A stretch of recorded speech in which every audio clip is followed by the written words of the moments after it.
இன்னைக்கு காலையில ஒரு மிகப்பெரிய நியூஸ். கேப்டன் ஆமா, விக்ரமன் அவர்கள் ஆமா, இறந்து ஆமா, ஆமா, ஆமா. அத அதனால கேட்டதுக்கு நானு அப்புறம் உங்களுக்கு எப்படி இருந்தது சார்? நானும் அதனால தான் நம்ம வேலைக்கு கூட போகாம அப்படியே சும்மா வீட்லயே இருந்து அப்படியே ரூம்லயே இருந்துட்டேன். காலையில உள்ள ரூமுக்குள்ளார போய் உட்காந்துட்டேன். ஃபோன் வந்து ஏதோ சுபம் வந்து ஒரு ஆளில தெரியாம ஒரு சுபம் வந்து ஒரு ஆளி ஒரு ராகம் இல்லையா, அந்த ராகம் வந்து எப்பவுமே கொஞ்சம் வந்து இன்னுமே தெரியல. இன்னைக்கு காலையில அந்த சுபம் வந்து ஒரு அடியில வந்து ஒரு ராகத்துல ஏதோ ஒண்ணு பாடலாம் அப்படின்னு அது வந்து இந்த மாதிரி அது இடத்துக்கு தான் அந்த ராகமே வரும். அந்த காலையில என்ன தெரியாமே நமக்கு அந்த சுபம் வந்து ஒரு அப்புறம் தான் பார்த்தா இப்போ வந்து ஆனது தெரிஞ்சது. அதனால நான் அதோட அவரு பிகினிங்ல இருந்து நமக்கு அந்த எல்லாமே அந்த டி நகர் தானே உங்களுக்கு அந்த காராக்லி ஷாப்புன்னு சொல்லுவாங்க. அங்க வந்து ஜூஸ் அந்த காராக்லி ஷாப்ல ஜூஸ் போடுவாங்க. நல்லா அங்கதான் எல்லாமே உட்கார்ந்துருக்கு. எல்லாமே சின்ன ஸ்டூல போட்டுருக்கு. அவர் வந்து அப்போ மோட்டர் பைக் வச்சுட்டு நான் எங்கன்னா அப்படி நடந்து நடந்தே போயிட்டு வந்துட்டு பார்த்துட்டா கூட ஏறுங்க சார் ஏறுங்க சார் ஏண்டாப்பா நான் பாட்டு அப்படி ஏறுங்க சார்னா அந்த ஒரு கம்பீரமான குரல் இல்ல ஏறுங்க சார் ஒரு ஒரு ஆர்டர் மாதிரி சரி ஏறிக்கிட்டு ஆழ்வார்பேட்டை அங்கே தானே சார் அங்கே ஏன்னா இங்கே வாங்க சார் வந்து சாப்பிட்டுட்டு போகலாமே. அப்போ சின்ன வேண்டாப்பா நான் தான் நீங்கள் ஏதோ நான் வெஜிடேரியன்லாம் சாப்பிடுங்க உங்களுக்கு என்ன சார் வெஜிடேரியன் ஆர்டர் பண்ணி பண்ணிடலாம் சார். இல்லைப்பா நான் என்ன சாப்பிட முடியுமா தானப்பா சாப்பிடும். அப்புறம் பொறுத்தது போதும் படம் கலைஞர் கதை வசனம் கலைமணி டைரக்ஷனு பழக்கருப்பையா வந்து ப்ரொடியூசர் இல்லையா. அப்போ பாருங்க எல்லாமே மூணும் ஒன்னா இருக்கு. அந்த டைம் நான் தான் எடிட்டிங் அந்த படத்துக்கு அதுக்கெல்லாம் அப்படி எடிட்டிங் உள்ள வந்துட்டு ரொம்ப மரியாதை வழியே உட்காந்துருப்பாரு ஏவிஎம் ஸ்டுடியோல. அது ரொம்ப இதுவா கேட்பாரு சார் அந்த இங்க அப்படி வெளியே உட்காந்துட்டா சார் எல்லாம் மரியாதை. நம்ம பசங்களுக்கு சில கூட ஒர்க் பண்றாங்களோ அவங்களுக்கு இல்ல சார்கிட்ட கேட்கணும். அது அப்படியா சரி சார்கிட்ட கேட்டுக்கலாம்ப்பா. அதே ஒரு தமாஷாவே. அப்புறம் ஏப்பா அவருதான் அங்க வந்து ஏதோ ஷூட்டிங் அங்க பண்ணிட்டு இங்க டக்குன்னு இது வேப்ப மரம் நேரில் உட்காந்துக்கலாம் வந்திருக்காரு. என்ன பண்ணு இல்லை சார் நாங்கள் சும்மா தமாஷ் பண்ண சொன்னாங்க. அவரும் தமாஷா தான் சார் சொன்னாரு. அப்படி அதனால ஒரு நல்ல எல்லாமே நிறையா இந்த மாதிரி எல்லாருக்கும் சாப்பாடு அது இது எல்லாருக்கும் ஒரு ஹெல்பிங் டெண்டன்சி தான்.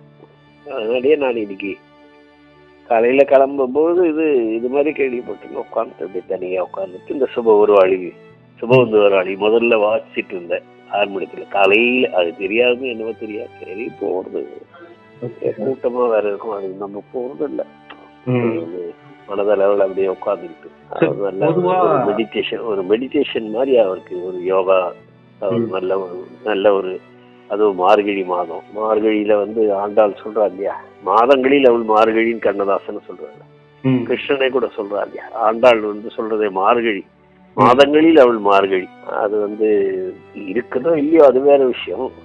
இந்த ஒரு மாதம் வந்து தேவர்களுக்கு உன்னத மாதம் தேவர்கள் வந்து அனுசரிக்கிற மாதம் சொல்லுவாங்க. ஸோ அந்த மாதிரி ஒரு இதுல வந்து அவரு எதிர்பார்த்து அந்த மார்கழி எதிர்பார்த்து இருந்த மாதிரியே தான் இருக்கு. ஏன்னா அந்த நல்ல உள்ளத்துக்கு அந்த மார்கழி மாசம் வரைக்கும் நம்ம இருக்கணும் அப்படின்ற மாதிரியா. ஏன்னா எங்க டைரக்டர் ஃபாதரும் வந்து ஜனவரி 15 இதானாரு.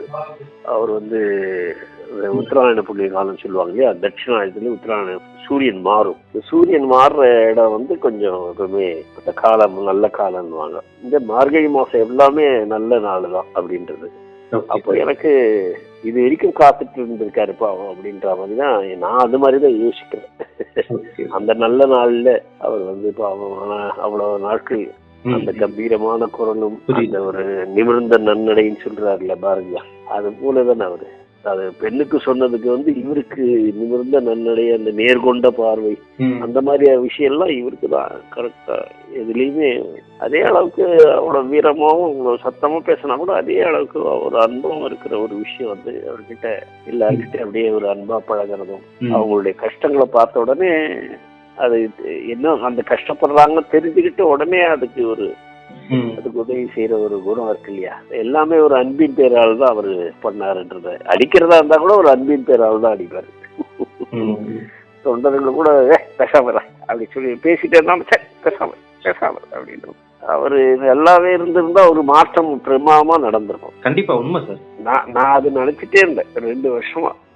அவர் இருந்திருந்தா ஒரு பெரிய மாற்றம் ஒண்ணு கண்டிப்பா சைலண்டா ரொம்ப நல்லா. ஏன்னா இப்போ நல்ல வெத்து இடம் அது நம்ம சொல்லக்கூடாது, பாலிடிக்ஸுக்கு நம்ம சொல்லக்கூடாது. இருந்தாலும் அவருடைய குணத்துக்கு அவர் அடுத்ததுக்கு எம்ஜிஆருக்கு அப்புறம் அவர் செலவு பண்ணணும். ஃபர்ஸ்ட் ஆஃப் ஆல் உங்களுக்கு புரியுதுங்களா? தன்னுடைய இதெல்லாம் பாலிடிக்ஸ்ல எவ்வளவு செலவு பண்ணோம் உங்களுக்கு தான் தெரியுது. அவருடைய பணத்தை எல்லாத்தையுமே அதுல இது பண்ணி சொல்லிட்டு நான் கூட சொல்லிட்டு இருப்பேன், ஏப்பா எதுக்கப்பா அப்படின்னு. இல்ல சார் ஏதாச்சும் நல்லது பண்ணணும் இல்ல சார் மக்களுக்கு, இல்லப்பா எல்லாமே நீங்க தானப்பா செலவழிக்கணும், வேற எங்க இருந்தும் இதெல்லாம் பண்ண மாட்டாரு, அவர் எல்லாம் செலவு பண்ணிப்பார் எல்லாரும். அது ஒரு நல்ல ஒரு எதிர்காலம் இருந்திருக்கும் தமிழ்நாட்டுக்குன்றதுதான் எனக்கு. நான் அந்த எதிர்பார்ப்புல தான் இருந்தேன்.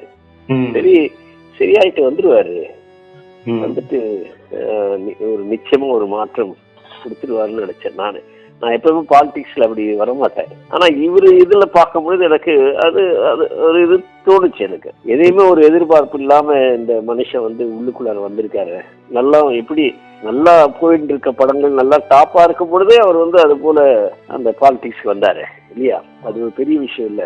சினிமாலாம் நினைச்சிட்டு டாப்பா இருந்துட்டே இருந்தாரு, நல்ல உச்சத்துல இருந்துட்டே இருந்தாரு. அந்த மாதிரி டைம்ல பாலிடிக்ஸ் ஜனங்களுக்கு ஏதோ பண்ணணும் அப்படின்னு ஒரு எனக்கு தெரிஞ்சு எம்ஜிஆருக்கு அடுத்து எம்ஜிஆருக்கு விட இன்னும் கொஞ்சம் கூட இவரு, ஏன்னா அவருக்கான அவ்வளவு சப்போர்ட்டுகள் இருந்தது.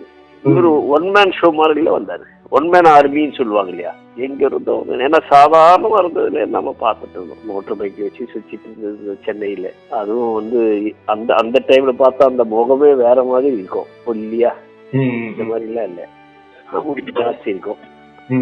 அது சுத்திட்டு ஏதோ பண்ணணும் அப்படின்ற ஒரு இதுல இருந்து வந்தது. அவர் அங்கே இருந்து மதுரையிலே நிறைய பேர் வந்திருக்காங்க. பட் இருந்தாலும் இவருடைய இது ரொம்ப பெரிய விஷயம். இது அதுக்காக உழைச்சு தான் ஒண்ணு இல்லைன்னு மற்றவங்களால நிராகரிக்கப்பட்டோம். ஆனா அதுலயே உள்ளுக்குள்ளாரியே போய் போய் போய் நடிச்சு கிடிச்சு எல்லாம் பண்ணிட்டு எல்லாத்தையும் எல்லா சுற்றம் சூழ உன்னை சேவித்துன்றா இல்லையா ஆண்டாள்? அது போல சுற்றம் சூழ எல்லாரையும் அங்க இருந்து இங்க எடுத்துட்டு வந்திருக்காரு இல்ல? எவ்வளவு பெரிய குடும்பத்தை எடுத்துட்டு வந்துட்டாரு. குடும்பம்னா அவர் குடும்பம் நான் சொல்லல, ஒரு பெருங்குடும்பம் தமிழ்நாட்டுக்கு ஒரு பெருங்குடும்பத்தை ஏற்படுத்தினார்ல, ஒரு அதிர்வு கொடுத்தாரு அந்த டைம்ல இல்லையா? கண்டிப்பா. ஜெயலலிதா கூட அது இதுல பண்ணா கூட கேட்டாரு, எல்லாரும் கொஸ்டின் எல்லாம் பண்ணதெல்லாம் ரொம்ப அழகா பண்ணாரு. சட்டசபையில எல்லாம் பண்ண போதெல்லாம் கூட பேசும்போதெல்லாம் கூட ஒரு இது நல்லா பேசி மக்களுக்காக எல்லாம் பண்றதுன்ற ஒரு மனுஷன். ஆத்மா சாந்தி அடையணும், அவருக்கு எப்பவுமே சாந்தி தான். சாந்தி அடையணுன்றதெல்லாம் நம்ம சொல்லவே வேண்டியதில்ல. அந்த ஆத்மா தமிழ்நாட்டையே இன்னும் கொஞ்சம் அந்த அந்த நல்ல எண்ணத்தோட இருக்க அந்த மைண்ட்ல இருந்ததுனால தமிழ்நாட்டுக்கு இன்னும் நல்லது நடக்கும்ன்றதான் நினைக்கிறேன் நான். ஏன்னா அவருடைய அந்த எண்ணங்கள் இருக்கு இல்லையா, அந்த 2 வருஷத்து 3 வருஷத்தை ஒரு யோகத்தன்மை மாதிரி தான் இருந்துட்டார் இல்லையா? அவர் வாழ்க்கைக்கு உட்காந்துட்டு. ஆனா நினைச்சதெல்லாம் எனக்கு போய் பாக்குறதுக்கே எனக்கு ஒரு மாதிரியா இருந்துச்சு அந்த டைம்லாம். ஏன்னா இந்த மனுஷன் இப்படி ஓடி ஆடிட்டு இது பண்ணிடலாம் பாக்கலாமா அப்படின்லாம் கூட போய், நம்ம நண்பர் தான் பார்க்கலாமா போட்டு சில ஆட்களை நம்ம பாக்குறதுக்கு பிடிக்காது. ஏன்னா எப்படி இருந்தது அப்படி ஆயிட்டாங்களே அப்படின்னு போது பாக்குறதுக்கு ரொம்ப கஷ்டமா இருக்கும். புரியுது சார், புரியுது. அந்த இதுல நான் எல்லாம் டிவியில எங்கெல்லாம் கூட காண்பிக்கும் கூட பார்க்க மாட்டேன். இந்த இதை அவருடைய அந்த கையை தூக்குறது, கையை தூக்கி வச்சு சில பேர் இது பண்றதெல்லாம் பார்க்க முடியுது. எனக்கு ரொம்ப இதுவா இருக்கு. நல்ல மனுஷன், சாந்தி அடையணும்லாம் சொல்ல மாட்டோம், துக்கம்லாம் சொல்ல மாட்டேன். ஒரு நல்ல மாற்றம் இல்ல, ஓஷோ சொல்ற மாதிரியா ஒரு நல்ல மாற்றம் சொல்லுவோம். இறப்பு என்பது ஒரு நல்ல மாற்றம் அப்படி சொல்லுவோம்.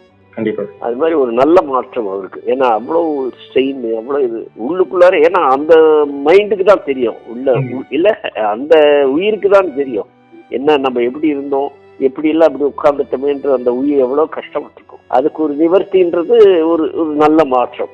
அதே மாதிரி தமிழ்நாட்டுக்கு ஒரு நல்ல மாற்றம் வரும்ன்றதான் நினைக்கிறேன். ஏன்னா நல்ல மைண்ட் இருக்கிறவர், மக்களுக்காக ஏதோ செய்யணும்னு நினைச்ச ஆளு.